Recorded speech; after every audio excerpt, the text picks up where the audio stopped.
ఇప్పుడు మరి ముందుకు వెళ్ళబోతున్నారా? పి గన్నవరం అభ్యర్థిగా ఉండబోతున్నారా? తప్పుకుంటున్నారా? ఏంటి రాజేష్? అది ప్రజల చేతిలో ఉంది సార్. ఇప్పుడు నేను ఇంత క్లారిటీ ఇచ్చాను, Yes. క్షమాపణ కూడా చెప్పాను.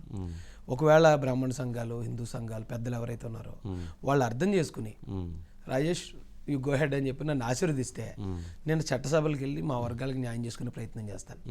లేదు నేను చెప్పేది అబద్ధంలాగా అనిపించినా, నేను మోసం చేస్తున్నట్టు అనిపించినా, వాళ్ళ కోపం నా మీద తగ్గలేదు అనుకోండి, ఆ కోపానికి నేనే బాధ్యునిగా నేను వెనక్కి తప్పుకుంటాను తప్ప నాకు ఇంత అవకాశం, గొప్ప అవకాశం ఇచ్చిన పార్టీల మీద కోపం పెంచుకోద్దని మాత్రం వాళ్ళందరినీ రిక్వెస్ట్ చేస్తాను సార్. ఓ అంటే దీని విషయంలో ఈ వివాదం జరుగుతున్న విషయంలో చంద్రబాబు నాయుడు గారు మాట్లాడారా?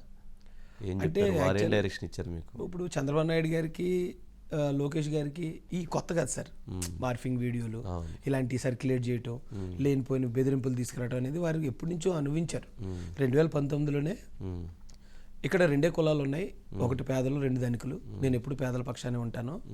ఎవరు మాత్రం ఎస్సీలుగా పుట్టాలనుకుంటారు, అందరూ రాజుల కులంలో పుట్టి రాజ్యాలను వెళ్ళాలనుకుంటారు, గొప్పగా మాట్లాడాడు సార్ ఆయన.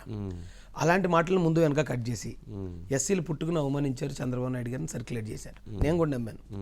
ఇంత అహంకారంగా మాట్లాడి ఆయన ఓడించాలని ప్రచారం చేసిన నేను. కానీ ఆయన పూర్తి వీడియో చూసాక అప్పుడు తర్వాత నాకు అర్థమైంది సార్. లోకేష్ గారు కూడా జగన్మోహన్ రెడ్డి ఇతను ఎస్సీలకి పీకింది ఏం లేదు, పొడిచింది ఏం లేదు అన్నాడు. ముందే వెనక కట్ చేసి ఎస్సీలు పీకింది ఏమీ లేదు, పొడిచింది ఏమీ లేదని క్రియేట్ చేశారు సార్. సో ఇలాంటి సర్క్యులేషన్ వీడియోలు వీళ్ళు చేసే కుట్రలు వాళ్ళకి తెలుసు.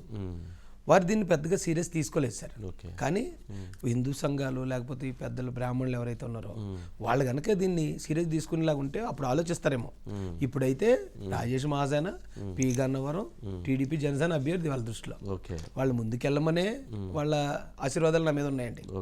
ఏదైనా అవసరం అయితే ఇది ఇంకా వీళ్ళు ఇంకా రెచ్చగొట్టి జనాలను మోసం చేయాలనుకుంటే నాకు నేనుగా అవసరం అయితే తప్పుకుంటా అన్నాను తప్ప ఇప్పుడైతే నేను ముందుకు అడుగు వేస్తున్నాను.